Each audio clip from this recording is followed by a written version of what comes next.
Hello, everyone, and welcome back to the Extra Lap podcast. Today, we're very lucky enough to have with us Michigan's very own Tom Brady. Tom, how are you today?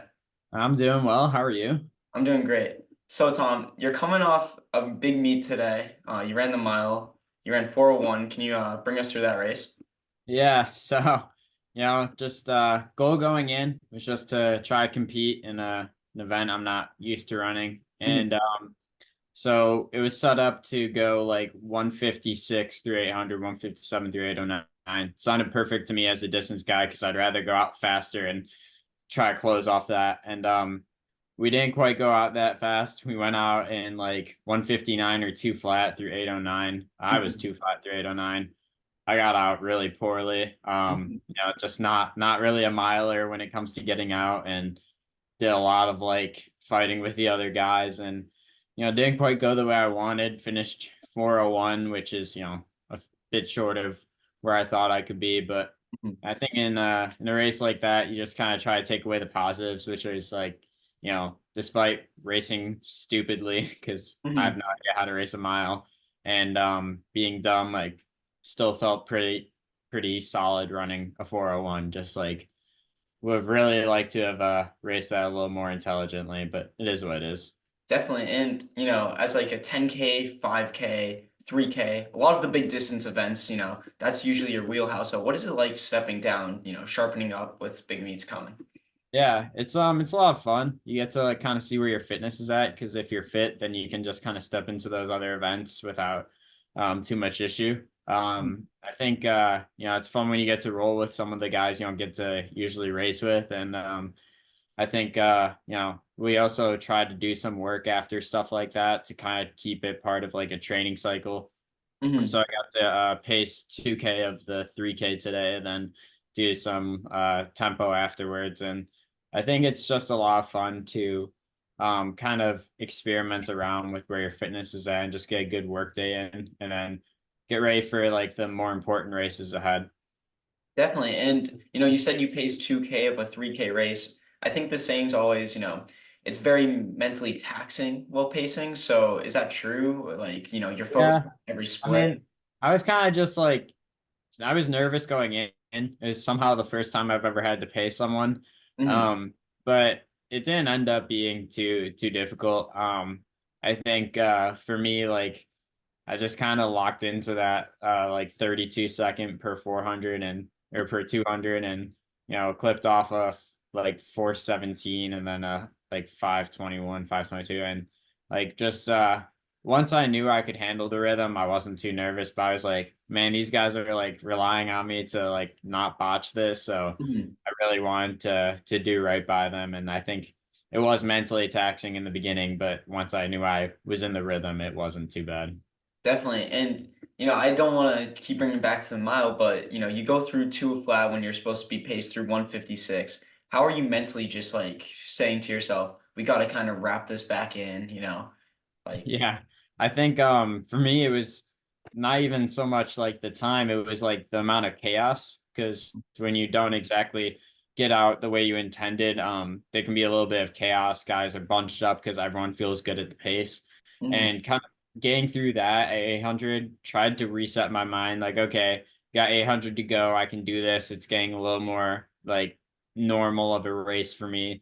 I just got to kind of lock into that. And yeah, I think it didn't quite go how I expected from there, because I still ran some traffic, had trouble like really just pushing that effort out of myself. But I Mhm. think that was what I at least was telling myself to do once I got to 809. But Mhm. it's not always going to go the way you wanted, and like you can't really blame a pacer because they're doing you a favor, and it's Mhm. not like it was that terrible, like that off of where it was supposed to be. So I appreciated what they did for us, and just gotta I guess try to like re-engage and shift the focus a little bit when it's not going the way you expected.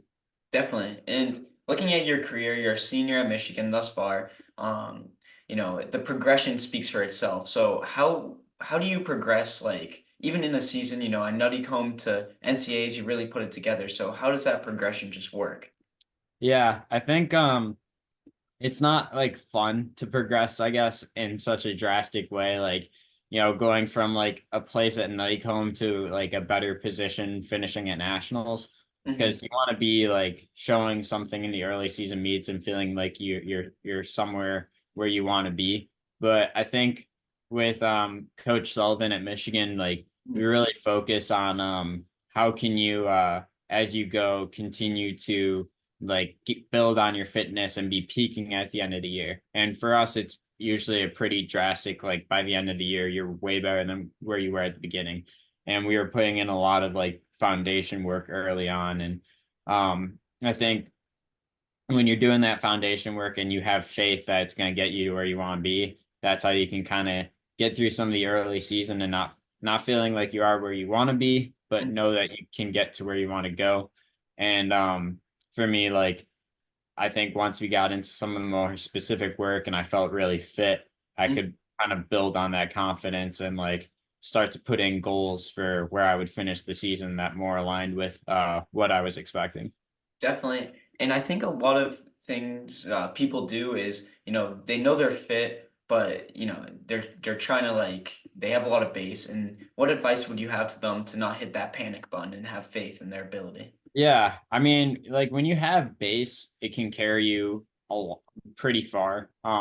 It's not always going to lead to like those lightning fast times that you want, but I think really it's about like if you don't have base, that's maybe when you can start to hit the panic button a little bit and maybe reassess like how can I, start to build on this like base of work I have and like how can I get more endurance into what I'm doing.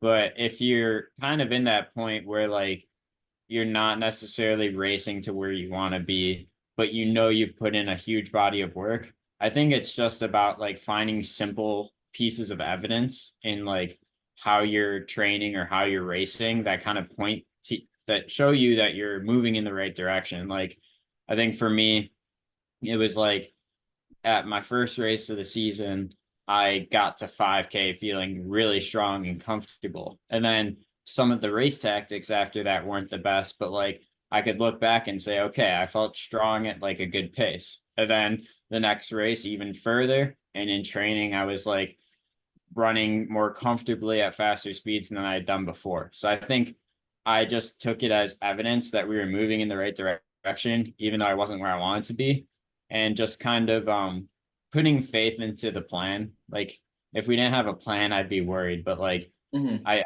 discussed things pretty intricately with my coach, and like we kind of work together to understand like where are we going to be at different points in the season. And so if we're kind of up to that, like following that plan, then I think it's easier to swallow like not being quite where you want to be, even though the work has been put in.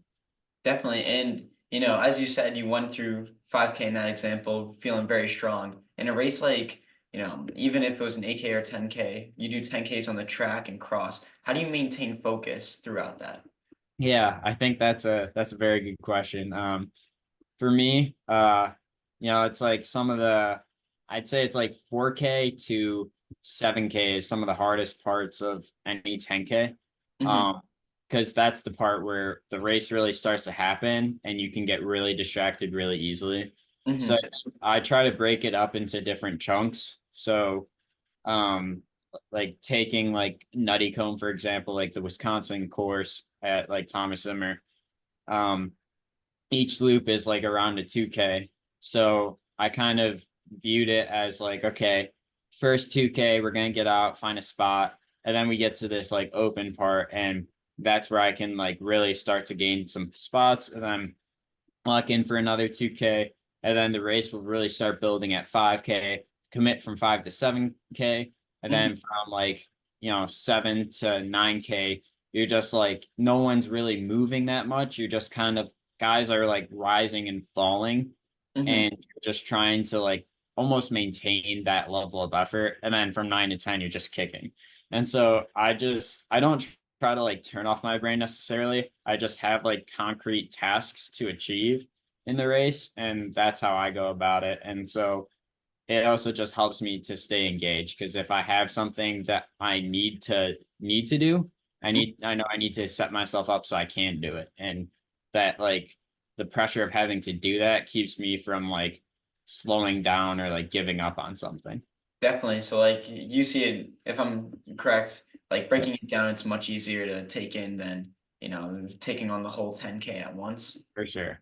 For sure. And obviously you run for Michigan, and the big thing is the Michigan workout. Can you bring us through that? What year Yeah. that is? Yeah. So that was made by my coach's old coach. My coach is Kevin Sullivan. And Hmm. the guy I made it's Ron Warhurst, who also had two guys get the Olympic standard yesterday, Ben Flanagan and Morgan Bealscombe.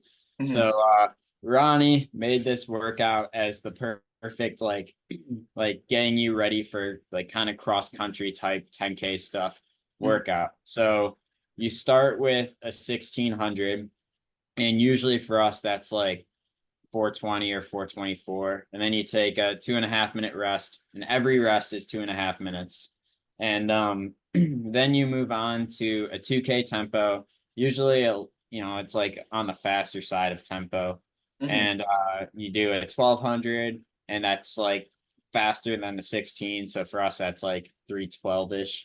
Hmm. You do another 2K tempo, and then sometimes we start to get moving on the 8, so we'll go like 159, 158, take another 2K tempo, and then a 400 that's a lot of times like all you got. And so that's like a workout where we feel like we're really steeped in the tradition of Michigan. So we even wear this like kind of retro looking jersey for the leader, gets to wear like this cool jersey that has like some Ron Warhurst sayings on the back. And Hmm. um it's cool to kind of be connected to that history, because like we hear stories of when our coach did the workout back in the day, and he went like 412, 308, two flat, like 53, like just incredible workouts. And Hmm. um we usually do it like twice during the cross country season, and we see a lot of other schools doing weird versions of it. And I think there's a lot of pride in that, because I haven't seen anyone do a Michigan and call it anything other than a Michigan. Definitely. And as you said, your coach performed it very well. So is it kind of cool knowing that your coach in a historic program like Michigan has done the same steps you've done? Yeah, I mean, for sure. When it helps a lot to know that your coach has like not only that experience with like the Michigan athletics and like doing a lot of the workouts we're doing, but like also has that pride for Michigan and like really wants to see like the Block M succeed. And Mhm. so um just like he'll bring out workouts sometimes that used to be done by some of his teammates or some guys that came before or after him. Mhm. And we'll hear about like, oh, this workout's been successfully completed by one guy, and Mhm. he ended up winning the Boston Marathon. Yeah. And so that's just like incredible to hear about. Like Mhm. it's just like that kind of history makes you feel like you're doing something like bigger than just like how your where your team is year to year. Definitely. And as a Michigan runner, do you guys have like a specific mileage that you hit, for example, or your teammates hit? Yeah, so we have like five different distance groups. Because we have anyone from like me running in the 90s to my teammate like Miles Brown, who's like a 600, 800 guy, and Mhm. on a high week of mileage for him, I think his highest is like 50. Yeah. So yeah, so we got like a really wide range. I Mhm. think most guys on the team fall somewhere between like 75 and 85. Mhm. I really like trying to hit some of the 90s some weeks, not every week, but like I'm usually 80s to 90s. And Mhm. that's grown as I've like gone through school. So now as a freshman, it was probably more in the 70s, just kind of trying to work within the bounds of like where I was as a runner. But I think coach's focus is more on like the quality of what we're doing than the quantity. And Mhm. so I've always kind of liked that approach where like we're not just, it never feels like we're doing mileage just to do mileage. Definitely, like everything you're doing is towards something bigger, and Yeah. you understand that.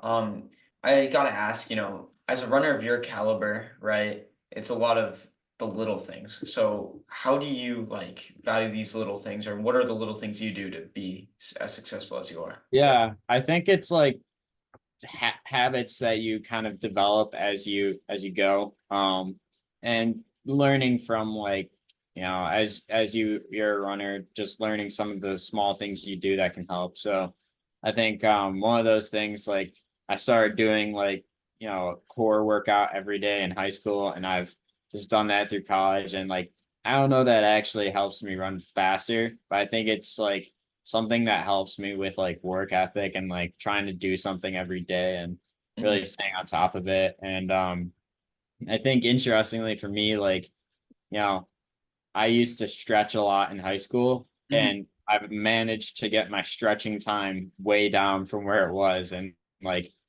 hitting a quick stretch has like actually helped me run better because I used to just take too much time on that recovery. So mhm, I think it's little things in workouts too. When I'm like approaching a workout, I think trying to take some of the like positive attitude and being excited for a workout while also like trying to treat it like it is what it like the workout is what it is. You can't like change how you're going to perform by like getting too nervous or too overexcited about it. mhm. So I just try to have fun with it every day. And when it comes to racing, I try to treat a race like a workout, even though it matters more and it's harder. Because when I treat a race as something different than what I experience every day, then it's something I've never prepared for. So I think it's a lot of it for me is just like mindset and like figuring out ways where I can like be comfortable being uncomfortable Mhm. and like not being so forced into like a specific routine of how I want to approach racing or how I want to approach workout, but taking it more day by day and trying to be flexible. And that's like an ongoing struggle, but I found like the more I can be flexible about things and like train my mind to be more okay with like the uncertainty, I think that has really helped me. Definitely. And, you have 2 big seasons coming up, and do you have any specific goals going into them?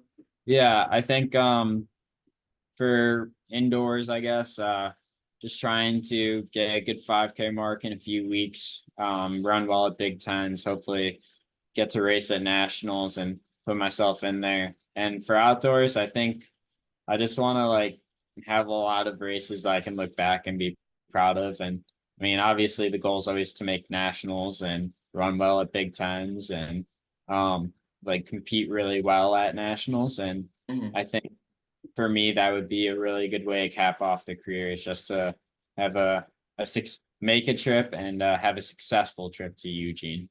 Definitely. And, you brought up a few times the Big Ten, and, Yeah. it's obviously an extremely competitive conference, and you were last year's champion in the 10K. So what went into that race? Yeah, so for that one, I was just feeling like I was in good 10K shape, so wanted to try to give that a go. And there's some good guys in the field, Max Murphy, Carly Stimfel, those guys were racing pretty well. And so I just was like, I think I have the fitness to win this, so I want to like make sure of that. So I made a plan to take it anywhere from like 8 laps to go to like 4 laps to go and just try to get the pace going. Mhm, So it was pretty hot. We had to like pour water on ourselves. It was in Bloomington, Indiana, um and I just tried to stay relaxed. And I think Carly Stinfel ended up taking it from Michigan State, and he was just going at a pretty solid pace. And I think it was with like 6 laps to go, so like 2,400 meters. I was just like, I'm feeling good. I think I can take it now and try to like start making the pace hurt a little bit for these guys. Hopefully, win it from the front. So that was what I tried my sophomore year of college, and it mhm, almost got me the win, but sadly Ben Beach got me and I took second. But mhm, yeah, I think 6 laps ago I just took it, started trying to get the pace faster. I got to like 2 laps to go, and it was starting to break open, and so I tried to clip off another fast lap. And by that point I was kind of alone, and I remember my coach screaming at me to slow down because mhm. at that point I think the race was over, and then I tripped on the rail and it was like all embarrassing. So I finished the race and I had won, but I was like, I tripped on the rail. Am I all good? Am I DQ'd? I was like, this is the perfect way to like get a first Big Ten title for me. Is like not even certain that I got it and like all embarrassed that I tripped over the rail. I think that was like perfect because in retrospect, it's just so funny and like Well, it's unique, yeah, it's unique and it feels like something that I would do. Yeah. Um, and you obviously, I know I keep bringing up Michigan, but you're a runner who's progressed so much. So how is it going through a system like that and just working your way up? Yeah, so I came in as a freshman. I wasn't like the most heralded recruit. I was like, I had never made a national meet in high school and didn't have crazy times, but I was confident that I could work my way up at some point. But I knew coming in as a freshman that I was going to have to really like work hard to get there. Mhm, And I raced some solid cross country races and kind of got to indoor season and felt like I could maybe take a step up. Then I ran into like a sacral injury and kind of tried to run through that. And that wasn't very smart of me to try to run through and mhm, didn't have a good indoor season at all. And then COVID hit and I went home and just really started training because I wanted to run cross country. And cross country ended up getting all messed up in the fall, but I mhm, was really putting in the work because I wanted to be really solid for cross country. And so I came back in the fall a lot fitter than I had been. And like relatively on the team, I kind of worked my way up a bit. And that was exciting. And, even though we didn't have a cross country season, we kind of did like inter team competitions and those went well. And so mhm, I really built on that confidence and went to my indoor season and was going to open up in a 3K. And I remember asking coach if he thought that I could handle like that 8 minute pace that they were going for. And he said, "You've been working out well, why not go for it?" And in the end, I ended up like just trying to send it with like a few laps to go and ran 7:58, which was like, a crazy big jump for me from like 8:26 freshman year. And at that point, I just kind of like built on that confidence and put in a lot of work, made a lot of mistakes, got hurt quite a few times, missed the beginning of cross country twice. And I think learning a lot along the way and putting in a lot of good work while being smarter kind of finally resulted in probably my best season to date, which was like this cross country season. mhm, And I think being healthy, being happy, being present in what we were doing, that just really helped me progress from like being a 14:32 5K runner mhm. as a freshman to like, you know, I think my time's like 13:33 now, which definitely want to improve. But I mean, I'll take almost a minute difference, but in Yeah. like a few years span. Mhm.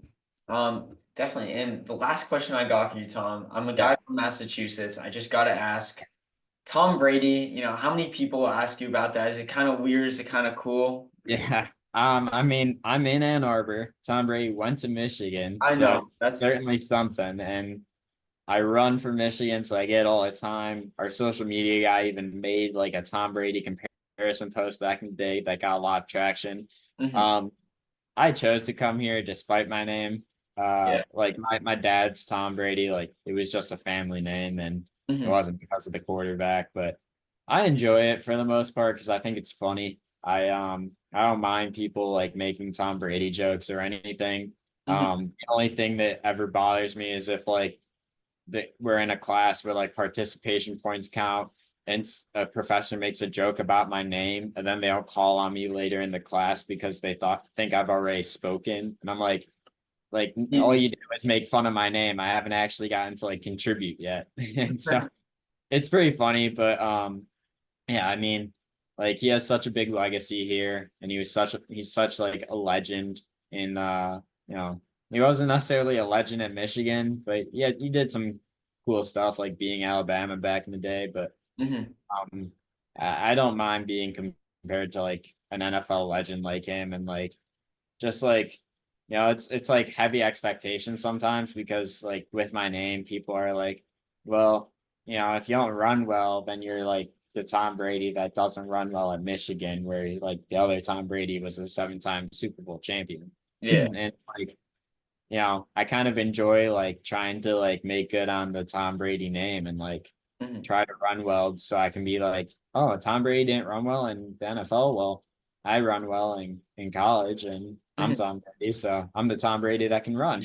Yeah. Definitely. Tom Brady was kind of viral for his 40 in the combine. Yeah, I know yeah, you're a 10K guy. I mean, you ran 401 today, which is insane. You and Tom Brady, 40-yard dash. Who are you taking? him. Him? I I think you it's know, I underrated.